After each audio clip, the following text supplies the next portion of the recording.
Alright, I just asked that. Can you, yeah, okay. Madam. In the Philippines, we always call everybody Madam, sir. So sorry for that. I love that. Can you teach that to my children? I can call you Madam the whole time. Anyways, can you talk more about the amazing crew, the stunt crew, the production crew, the set designers, everything? Oh my god, absolutely. I will leave the stunt crew to Henry because he has the best interaction with them and can talk to them or talk about them individually. What I will say about our stunts was amazing because in general, when I approach fights and Henry approaches them, I know much the same. I don't want to just see people banging swords against one another. You can do that on any show. To me, every fight is about what is the story that fight's trying to tell. How is that fight furthering the relationship between two characters? Do they want to fight? Do they not want to fight? How is that part of the story? And our stunts were amazing with that. I would say, I mean, there's so much credit to give out on the show. Sophie Holland, our casting director, gets first and foremost all of the credit because she's the one that found these incredible actors to fill these roles. And she did a worldwide search. We cast everywhere. She flew everywhere to meet anyone who thought that they could embody one of these characters. The writing staff, obviously, the show is on their shoulders, not on mine. There are 6 writers in addition to me and a support staff of 4, and their brains at work are really the ones that come up with these stories. I write the pilot, and they just take the ball and run from there. Andrew Laws, our production designer, he's the one, when you guys watch the show, all of the beautiful scenery, that's all out of his brain. And we had an incredible relationship. He would dig back into the source material, into the books, find every description of every land and building, and then head out into the world and try to find it. And when he couldn't find it, he'd design it himself.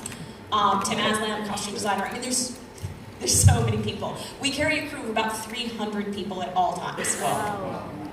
So you use CGI a lot also, but you also did a lot of set designs. Yes, so it's a great question because obviously it's a world of fantasy and monsters don't exist in our world and magic doesn't exist in our world, at least not this type of magic, or this type of monsters actually. So, obviously we did have to rely on CGI a lot. What we would do with both sets and set design and also monsters is we would start with whatever we could find in the environment. For monsters, sometimes even that was via prosthetics. We're a very actor-based show. If I can see the actor in some way, that's what I want to do. I don't want Henry fighting something that's not there. So we would try to use something organic and real as much as possible, and then we try to build on that. It says here, the author of the book, Andrzej Sapkowski. Yep. That was pretty good. Thank you. That was really difficult because my family name is Guidicelli, so it's kind of difficult. But Sapkowski's harder. I got that right. Sorry, you're the best. I mean, he came one time on the set, and how was that from writing the novel to seeing everything come to life? What was his reaction in this? He came and he got tears in his eyes. He walked around and I think, as a writer, I would be terrified of turning my work over to someone else and saying, let's see your take on it. Obviously, it's also a very popular work. It's beloved by millions of people. So I think he probably was terrified. But he came and he got to meet Henry in a really funny interaction as well. But he just walked around and I think he was really blown away by how his world had come to life. Henry can tell you he was performing a specific stunt that day.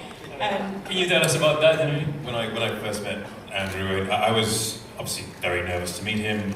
This is the first time we had ever met, and I was in full Geralt costume and makeup and hair, and I was wondering what he was going to think and what his reaction would be. And so I approach him, shake his hand, everyone's standing around watching us, and I'm about to do this stunt, which is a drop from the ceiling onto the floor about 15-20 feet, and it's the trickiest thing about it was that it was backwards, and I had someone on top of me at the time, and the first thing he says is, I didn't write this, it's not my fault. It's not my fault at all, so you can't blame me. And then we had to rush off, I had to go focus on the stunt.